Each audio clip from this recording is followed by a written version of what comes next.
낮은 자세로 바라보며 집중 타격합니다. 뉴스 로우킥. Yoga fire.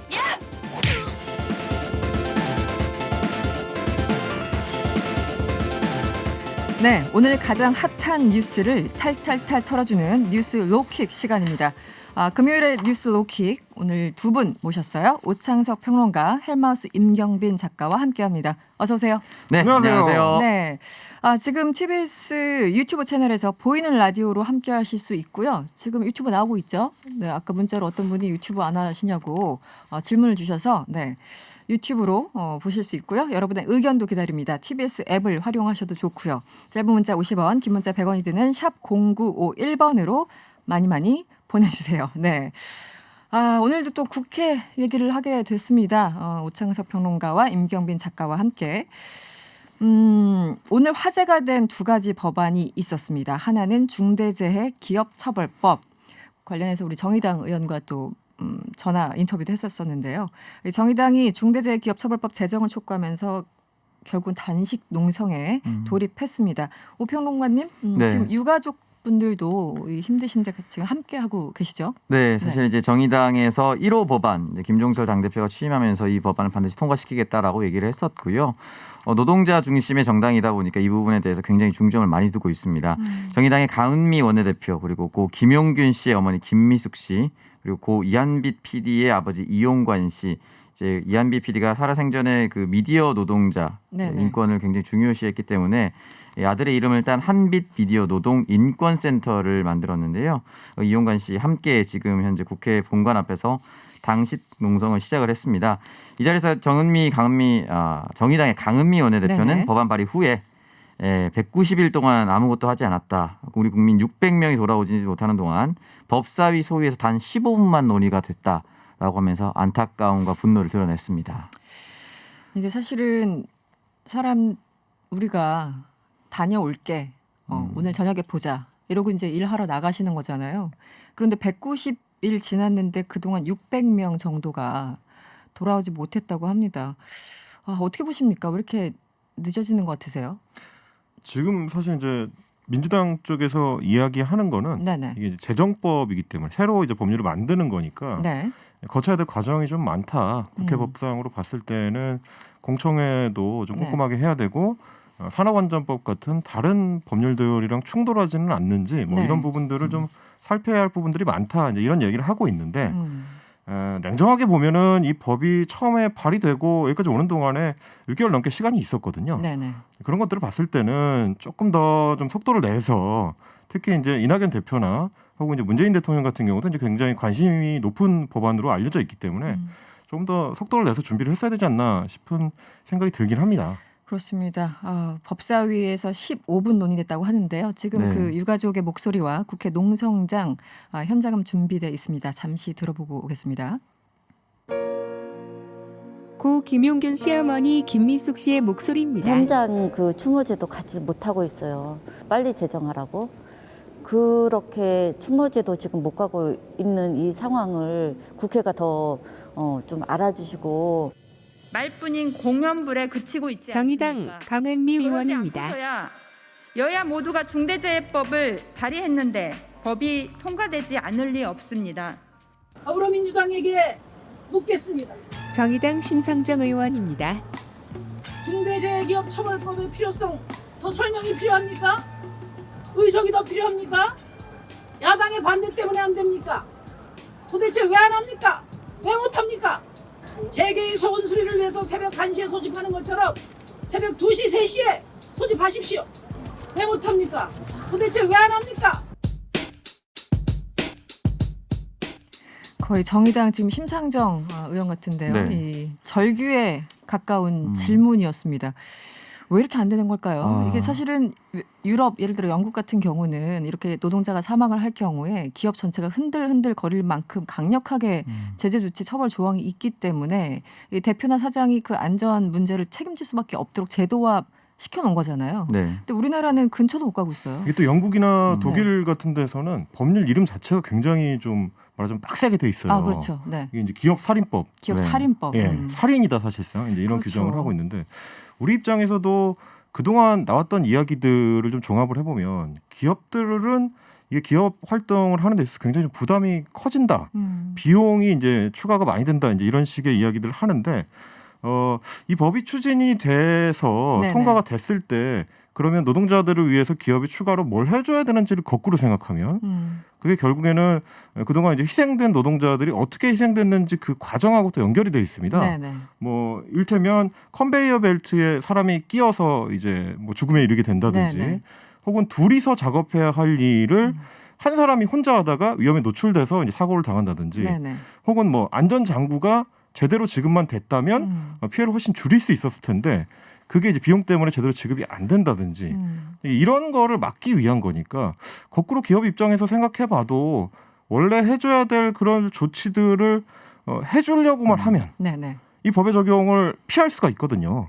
네, 뭐 그런 부분을 생각했을 때는 민주당도 오늘 이제 뭐 이 언론과의 인터뷰를 통해서 여러 차례 네. 반드시 통과시키겠다라는 거는 여러 번 강조를 했거든요. 네네. 그러니까 이제 뭐 시기의 차이는 조금씩 있을 수 있겠지만 아마도 법이 만들어지는 데 있어서는 아마 이견이 없을 것 같습니다. 네, 그런 이 거를 부분- 봤을 때 좀 기대를 할 수 있을 것 같아요. 네네. 쓴소리를 안 할 수가 없는데요. 네.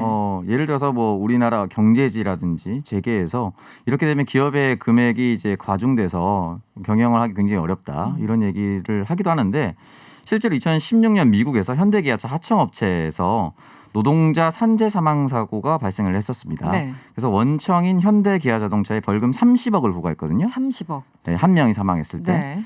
근데 이때 재계에서 이거 미국 시장 철수해야 된다. 30억 때린다고 미국 이제 못하겠다. 이렇게 얘기 안 했거든요. 그런 걸 비교했을 때 한국과 다른 선진국과의 비교가 너무나도 적나라하게 차이가 납니다. 그렇죠. 여전히 OECD 산재 사망 사고율이 가장 높고요. 10만 명당 한 7명 정도 계속해서 압도적으로 1위에요. 다른 나라 비교했을 때. 또 하나는 이제 영국 기업살인법이 2007년에서 2008년 정도 제정이 됐었는데 네네. 2008년 영국 건설 노동자가 웅덩이 지나가다 빠져서 사망하는 사건이 발생했습니다. 그 담당 건설업체가 이제 벌금 6억 9천만 원을 2008년 당시에 물게 됐는데요. 동일한 연도입니다. 네. 2008년에 경기도 이천 냉동창고 화재가 있었어요. 기억납니다. 40명이 사망했습니다. 네. 벌금이 2천만 원이었어요. 그러니까 그러니까요. 네, 완전히 이게- 다른 규제를 적용하다 보니까 오히려 기업이 부담을 가지지 않고 있어요. 그러니까 이런 부분에 대해서는 단순히 뭐 금액의 차이를 말씀드리는 것이 아니라 기업이 가지는 경각심의 문제거든요. 그리고 노동자에 대한 인권과 안전에 대한 관심을 얘기하는 것인데 이런 부분에 있어서 법안 통과가 지지부진하다든지 이런 어떤 이런저런 것 때문에 미뤄졌다, 핑계다라고 얘기하는 것은 정말 잘못된 것이고 저희가 지금 김용균 씨 어머니 계속 얘기하고 있는데 네. 2018년이죠. 한국서부발전, 한국발전기술은 무혐의 처분받았습니다. 무혐의. 네. 그러니까 이런 법률적 결과적으로. 제도는 해야 되는 거죠. 이게 그러니까 쉽게 말하면 사람 뭐 목숨 한 명 뭐 잃어도 몇백만 원으로 기업 입장에서 소위 말하는 떼올 수 있으니까 대충 해. 이게 지금 기본적으로 기업들이 갖고 있는 인식이 아닌가. 왜냐하면 같은 문제가 뭐 10년 전에도 발생하고 불과 몇 년 전에도 발생하는데 똑같지 않습니까? 그리고 이제 네. 법이라는 게 처벌을 하려고 만드는 목적도 물론 있지만 물론 그렇죠. 그렇게 하지 말라고 그렇죠. 만드는 이유가 원인의 효과가 있거든요. 있는 거죠. 그러니까 네네. 처벌받을 일을 만들지 말라는 거니까 사실은 단순합니다. 한 사람이 작업을 하는 동안에 위험한 일을 하고 있으니까 네. 다른 한 사람은 장비를 본다든지 하면서 안전을 챙겨라 네. 라거나 아니면 컨베이어 벨트 같은 게 잘못 빨려 들어가면 굉장히 위험하니까 그럼요. 기계를 멈춰놓고 작업을 할 수 있게 해라. 네. 이런 것들 아주 기본적인 거 기업이 해야 될 거를 앞으로는 해야 되겠구나라고 생각할 수 있는 계기를 주자. 그런 범위라고 생각하면 기업들 입장에서도 조금 더 받아들이기가 쉽지 않을까. 네, 또 하나 이제 경각심을 위해서 필요한 것이 더불어민주당의 이제 환노위 소속이죠. 네. 환경노동위원회 임종성 의원이 조사를 한 것이 있는데 네. 산업재해 미보고 적발 건수가 있습니다. 그러니까 산업재해인데 거짓말로 이게 그냥 다쳤습니다. 아. 라고 한 허위 신고인 거죠. 이게 적발된 것만 4,500여 건입니다. 그러니까 지금 저희가 10만 명당 7명 사망한다라고 얘기를 했는데 사실은 그 이면에는 신고되지 않은 산업재해가 훨씬 더 많을 수 엄청나게 있다. 많겠군요. 라고 네. 생각이 드는 것이고 보통은 119 구급대에서 이송을 하다가 걸린 경우 그리고 요양 신청서를 제출하다가 걸린 경우 그러니까 예를 들어서 길 가다 넘어졌습니다 했는데 손가락이 절단되었거나 네네. 그러니까 이런 거짓말을 하다가 걸렸는데 네. 기업들이 거짓말을 한 이유는 뭐 보험비 인상이라든지 그리고 그 치료비 이외 장애 급여 그리고 처벌까지 받을 수 있으니까 계속 네네. 거짓말을 하고 있는데 이런 법안이 들어서야지 아예 이런 일을 할 수 없도록 근절할 수가 있습니다. 그래서 이 부분에 대해서는 민주당이 사실은 이제 비난을 피하기는 어려워 보이고요. 빠르게 이제 논의를 해야 될 것 같습니다. 그 피해자 측하고 대충 합의하고 그냥 얼버무리면서 넘어갈 수 있다는 생각을 여전히 갖고 있는 거겠죠. 또 하나 화제가 된 법안이 있네요. 열린민주당 최강욱 대표가 발의를 했어요. 이른바 윤석열 출마 금지법. 실제 이름이 이건 아니겠죠? 어떤 법안인가요? 네. 실제 법은 이제 검찰청법하고 네. 법원 조직법의 일부 개정 법률안입니다. 네. 이제 이게 말하자면 이제 검사들에 대한 행동을 규제하는 거, 혹은 이제 판사들에 대한 행동을 규제하는 두 개를 묶은 얘기인데요. 네. 최강욱 열린민주당 대표가 발의를 했는데 현직 검사하고 법관들이 공직선거에 출마하고 싶으면 1년 전에 최소한 1년 전에는 사직을 해야 된다. 네네. 이렇게 이제 규정을 하는 법이라서 네. 이걸 역산을 해보니까 우리 기자들이 그런 건 또 잘합니다. 제가 빨리 역산을 해봤더니 네. 다음 대선 기준으로 했을 때 그러면 윤석열 총장은 지금 임기가 내년 7월까지로 돼 있는데 그렇죠. 3월에 사퇴를 해야 네. 대선에 출마할 수 있다. 이 꼼꼼한 계산에 맞춰서 그러면 이거 윤석열 출마를 막으려고 하는 거 아닌가? 그래서 윤석열 출마 금지법. 네. 이런 평가가 언론에서 나오는 붙인 거죠. 이름이죠. 어쨌든. 그렇죠. 예. 네. 어떻게 보십니까? 이 부분은 사실은 이제 네. 선거 때마다 네. 양당에서 다 얘기했었던 내용이에요. 근데 양당에서 다 지키지 않은 이유가 선거 직전마다 양당이 법관이나 검사를 영입했기 때문에 안 됐어요. 너무 많아요. 법조인들이. 네, 그래서 네. 지금 양대 거대 정당이라고 할 수 있는 정당에서 네. 다 직전에 한두 달 전에 그만두고 입당을 해서 공천을 받고 당선이 된 의원들이 많습니다. 그렇기 때문에 그동안 이제 지켜지지 않았었는데 만약에 이것이 지켜진다고 했을 경우에는 저는 오히려 우리 사회에 건전한 문화가 정착될 수 있다라고 생각이 들고 윤석열 출마 금지법이라고 얘기를 하는 거는 좀 너무 네. 너무 너무 사건을 이제 자의적이고. 축소해야 하는 것 같아서 좀 네. 아쉽네요. 근데 이제 그런 얘기가 나오는 게 왜 나온지를 거꾸로 좀 고민을 해보실 필요는 있을 것 같더라고요. 그런 이야기를 하는 어떤 언론들이나 혹은 이제 야당 정치인들 같은 경우는 그만큼 지금 일반 시민들이 인식할 때도 네. 윤석열 검찰총장의 행보가 정치적으로 비친다는 거 아니겠습니까? 그렇죠. 그러니까 이제 네. 지금 대선 주자 뭐 1인이 2인이 하는 여론조사가 계속 나오고 야권 후보로 인식돼가지고 대선 주자 풀에 들어간다는 것 자체가 말하자면 대선 주자인 사람이 검찰총장을 하고 있는 이 상황이 굉장히 좀 이상한 상황이다. 네. 그래서 이제 대선 주자가 뭔가 수사 활동을 한다면 그거는 일종의 정치 행위로 보일 수밖에 없다.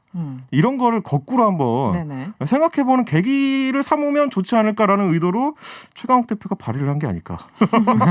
왜 그러냐면 네. 해석을 그 해주셨어요. 검찰청법하고 네. 법원조직법으로 이제 개정안 발의를 하신 건데 사실은 이게 이제 공직선거법하고 충돌합니다. 공직선거법에는 이제 모든 공무원들은 90일 선거 90일 이전에 네네. 사퇴하면 되도록 돼 있거든요. 네, 그렇죠. 이걸 맞추려면 결국은 세 개를 다 바꿔야 되거나 혹은 뭐 하나로 이제 포괄을 해서 묶거나 이런 방식의 이제 조율이 필요한데 그래서 뭐 이렇게 발의를 하면 아마 충돌하는 법이 있으니까 통과가 쉽지 않을 거라는 거 정도는 아실 테지만 발의를 하니까 벌써 주목을 하지 않습니까? 네네. 그 어떤 문제가 있는지를 사람들이 생각하게 되지 않습니까? 이런 정도의 계기는 되는 것 같아요. 왜 자꾸 생각하게 만들어? 막 그렇죠. 이런 분위기죠. 그러니까 예를 들어 장관 같은 경우는 현직에 있다고 하더라도 한 3개월 전에 그만두면 되는데 네. 왜 이분들은 또 1년 전이야? 형평성 문제도 있을 수 있을 거고 여러 가지.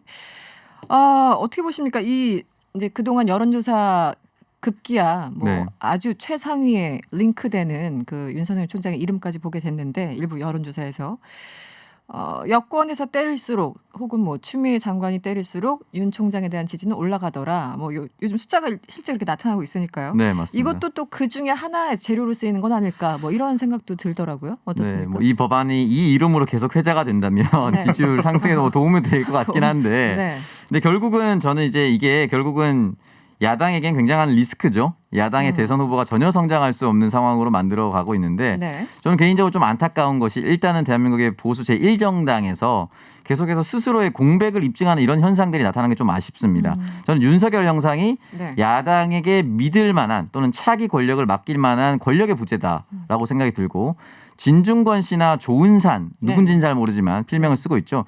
이런 사람들의 목소리를 언론에서 그대로 받아 쓰는 거는 야당 대변인의 부재입니다. 그러니까 예전에 지금 저희가 생각하기에 네. 이미 대통령에 대해서 김대중 대통령이 처음부터 잘 나갔던 정치인처럼 보이지만 야당 대변인으로 시작했어요. 그렇게 해서 이름을 알리고 촌철살인 논평을 하면서 주목을 하기 시작했었거든요.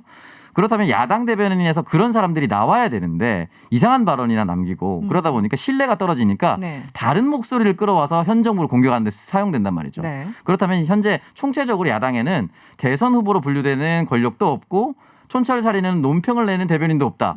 이것이 적나라하게 드러나고 있는 현상이거든요. 그렇기 때문에 윤 총장 지지율이 올라갈 거라고 저는 생각하는데 조금이라도. 네. 근데 이건 결과적으로는 좋은 현상은 아니다. 야당에게. 그 말씀하시니까 갑자기 문득 떠오르는 게 예전에는 그 명 대변인으로 이름 날린 정치인들이 꽤 많았잖아요. 그렇죠. 네, 뭐 지금도 이제 매일마다 뉴스에 등장하신 분들 사실 이제 한 오창석 명이었고. 평론가님도 네. 일종의 야당 대변인을 하신 적이 있기 때문에 아, 아니요. 일종의 야당 대변인. 그렇죠. 네. 네, 그분들의 어떤 언어의 품격이나 이렇게 상대방을 정말 아프게 하는, 막말해서 아프게 하는 게 아니라 정말 찔리게 만드는 그렇죠. 그런 촌철살인 대변인들이 있었어요. 그런데 뭐 대표적으로 네. 요즘 정말 아무나 다 갖다 쓰는 그 내로남불이라는 말이 무슨 사자성어가 있는 것처럼 이야기하지만 네. 실제로는 박희태 전 국회의장이 자기가 대변인 시절에 만들었다. 네. 이렇게 주장하는 가상의 사자성어기도 하거든요. 그게. 네. 그렇죠. 그렇군요. 알겠습니다. 화제를 잠깐 돌려볼까요? 오창석 평론가. 네. 필리버스터가 계속 진행되고 있는 거죠, 지금? 네, 맞습니다. 사실 이제 이번 마지막 본회의에서 131건이 올라오고 125건이 이제 통과가 됐는데 네. 처음에 이제 국민의힘에서 5건 하려고 하다가 이제 3건에만 대해서 이 필리버스터를 하기로 했습니다. 이게 이제 반대하는 의원들만 할 수 있는 것이 아니라 여당 의원도 할 수 있기 때문에 그렇죠. 같이 이제 뒤섞여 있어요.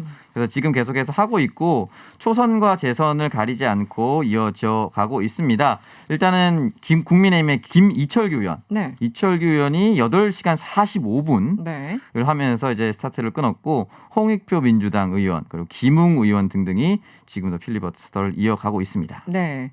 뭐 오창석 평론가가 말씀하셨으니 한번 들어보도록 하죠. 이철규 국민의힘 의원 이후로 이제 시작되고 있는데 여야가 서로 발언을 막말이라고 비판하고 있습니다. 한번 들어보시죠. 국민의힘 이철규 의원입니다. 아마 우리 문재인 대통령님이 대통령 당선되는데 남자들보다 여성들의 지지가 압도적으로 높은 것으로 알고 있습니다. 40대, 50대 우리 주부들께서 왜 그러시냐고 물어보면은 대통령께서 잘생겼다는 겁니다. 감성적이라는 겁니다. 우리 정청래 의원님께서도 응원해 주러 오셨습니다. 듣기 불편하시더라도 들어주세요. 마음에 여유가 없습니까? 국민의힘 장제원 의원님이십니다. 우리 7시간째 얘기하고 있어요. 들어. 듣자고. 공무원 7시간째 얘기하고 있어. 들어.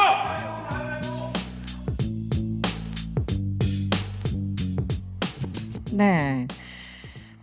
헬마우스 네. 임 작가님 눈에 띄는 발언을 좀 소개해 주시면 어떻습니까? 어떤 그 말들이 가장 인상적이었습니까? 제가 사실 이제 네. 국회에서 어떤 이야기들이 오가는 걸 가지고 이제 비꼬는 방송을 할 때마다 네. 사실 제 직업이 원래 유튜브에서 그런 거 하는 사람이거든요. 네. 아주 눈에 보셨어요. 띄었던 게 이철규 의원 같은 경우에 조금 전에도 들으셨습니다마는 문 대통령이 잘생기고 감성적이어서 여성들이 원래 지지를 했었는데 네. 요새는 꼴 보기 싫어서 고개를 돌린다. 이제 이런 식의 말. 혹은 이 지구상 어디에도 밤거리를 아녀자가 마음대로 활보할 수 있는 나라가 별로 없다. 우리나라 그만큼 안전한 나라다라는 이야기를 아녀자라는 건데. 표현을 썼습니까? 예, 그런 단어를 선택하는 걸 보고 정말 귀를 의심한 대단하네요. 지금 2020년인데 네. 아녀자라는 표현을 사용한 거. 혹은 여성을 특히 이제 젊은 여성들을 아마도 이제 가리키는 것 같아요. 정치적 뭐 어떤 어젠다나 네. 정책적인 부분이나 뭐 이런 거를 고려하는 게 아니고 정치인이 잘생겼는지 아닌지 이런 걸 보고 투표를 한다. 이 인식을 가지고 계셨던 것 같은데 네. 저는 뭐가 생각이 났냐면 네. 제가 사실 이제 유튜브에서 가짜 뉴스를 퍼뜨린다고 하는 이제 채널들을 많이 이제 보면서 네네. 상대를 하다 보니까 비슷한 인식을 가지고 있는 채널들이 굉장히 많습니다.